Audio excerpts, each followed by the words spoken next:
Changing lifestyles, eating patterns and population growth have all contributed to a massive rise in rubbish. French household waste has doubled in the last 40 years. It's not only a problem for the environment, it also costs money and takes up a lot of time. This week we're taking a look at some of the most exceptional and challenging responses to managing waste. Coming up in this week's show, nearly 1 year on, Japan is still struggling to manage the mountains of debris left over by the earthquake and tsunami.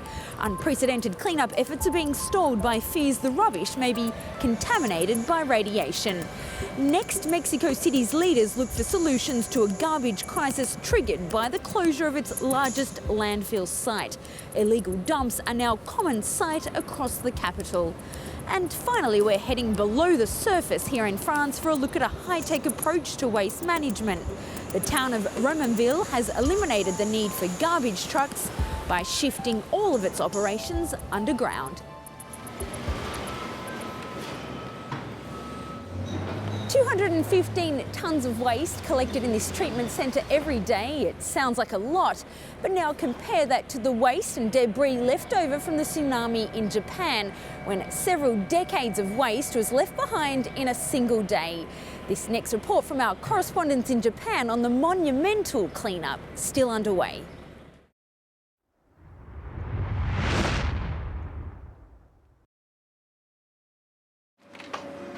Piece by piece, the house is reduced to piles of bricks, tiles and wooden beams. This former home, another victim of the March 11th tsunami, will become part of the rubble that is found across northeast Japan. We'll need another year to finish dismantling buildings and collecting debris in this district alone. There are mountains of debris as far as the eye can see. 1 year after the disaster, the devastated areas are still home to 23 million tonnes of debris. The cleanup operation involved thousands of people, trucks and tractors. Dealing with the devastation left behind by the tsunami is the first critical step on the road to the northeast region's revival. In Ishinomaki, we are dealing with 6.13 million tons of debris. The tsunami created as much debris in a single day as it is usually produced in 106 years. For the Japanese authorities, the only option is a huge operation to sort through waste, such as these tatami mats and bicycles. Some of the work can only be done by hand. We place wooden parts of the house here to be incinerated. Wire and scrap iron is also separated from it. The aim is to recycle as much debris as possible. Some will go towards rebuilding houses and roads that were washed away a year ago. Among unburnable debris, we sort out iron and concrete in order to reuse them. Of all the debris, 70 to 80% will be recycled. Recycle and share the burden. Ishinomaki City will send some of its debris to other prefectures in Japan. That's more difficult for Minamisoma, which is 25 kilometers from the crippled Fukushima Daiichi nuclear power plant. National solidarity ends where potentially radioactive waste begins. Even though the radiation level in the debris is low, we have no idea where to take it, because the government has not set any standards for radiation levels in waste. Harmful rumours are to blame for the difficulty in taking debris out of the prefecture. Residents in other parts of the country are against accepting anything from Fukushima. Japan's government hopes to have resolved the debris crisis within 3 years. Only then will it be possible to begin rebuilding the stricken region. As well as waste on the land, the Japanese tsunami also created a massive sea of debris. Up to 20 million tonnes of wreckage, estimated to be as large as the state of California, appears to be crossing the Pacific Ocean bound for the west coasts of Canada and the United States. While there's already signs rubble has begun to arrive, oceanographers are expecting objects of all sizes, including large boats and even homes, to hit the shores in the next few years. What we can see here is a very effective system for recycling all the material that can't go in the rubbish bin. We've got wood separated from plastic, separated from organic material. But not all countries have such well-established structures. When Mexico closed its largest landfill site, it exposed a huge gap in the way the country manages waste. This next report from the Mexican capital.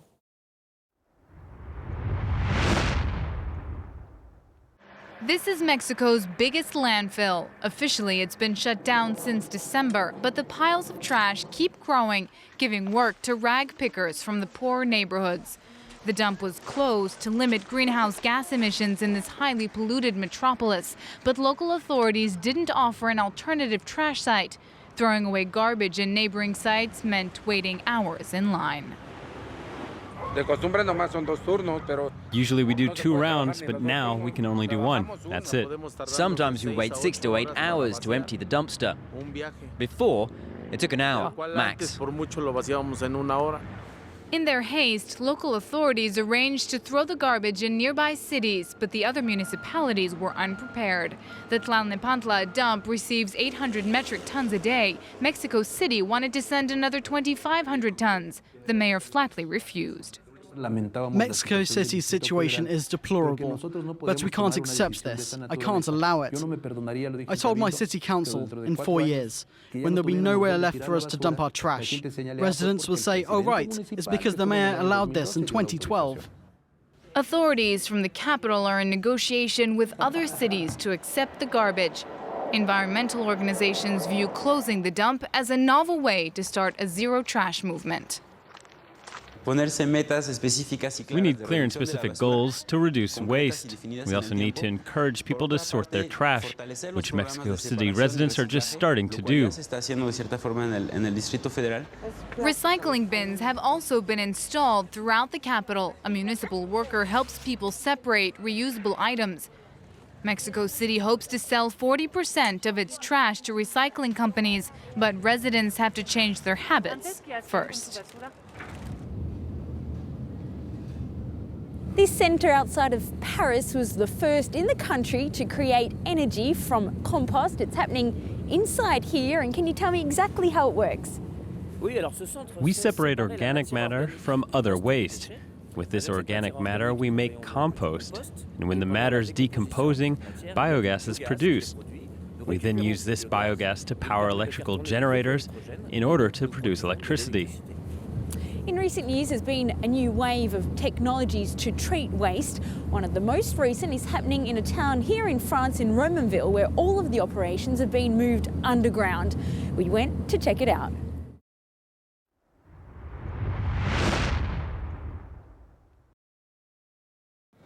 Out with the old rubbish collection and in with the new. Romainville's pneumatic waste system has changed the way Sandra Garson treats her garbage. She's welcomed the system and, as long as her taxes don't rise, has no reason to complain. I think it's a really good idea, but we'll have to wait and see whether financially it's a good idea or not. The brown inlet takes normal waste, the yellow recycled, the rubbish kept separately in an underground chute. Twice a day, a current of air creates a vacuum, which transports the material at 70 kilometres per hour through a 4-kilometre system of pipes, until it arrives at this collection terminal. The underground pipes which transport the waste bring it here via this green pipe. Everything arrives through these pipes. From here, the garbage drops into these cylinders. Once full, a truck arrives to take the waste to be treated. In the collection zone, we totally eliminate the need for trucks. So it has an environmental impact on noise levels, the production of carbon dioxide, and it reduces traffic congestion. Operational 24/7, it's not the first of its kind. The technology itself hails from Sweden. When trucks were being blocked by the snow, authorities decided to move waste collection underground. But here in Romainville, snow falls only once or twice in a year, which is why certain residents are opposed to the project, along with concerns over its efficiency, practicality and €10 million price tag. Before, there were bins and trucks like there are everywhere. It was never a real problem, and now we have a solution that doesn't work. A box like this, nothing out of the ordinary. If you had to throw it in a normal bin, there wouldn't be a problem. Here, look what happens when you try to put it in.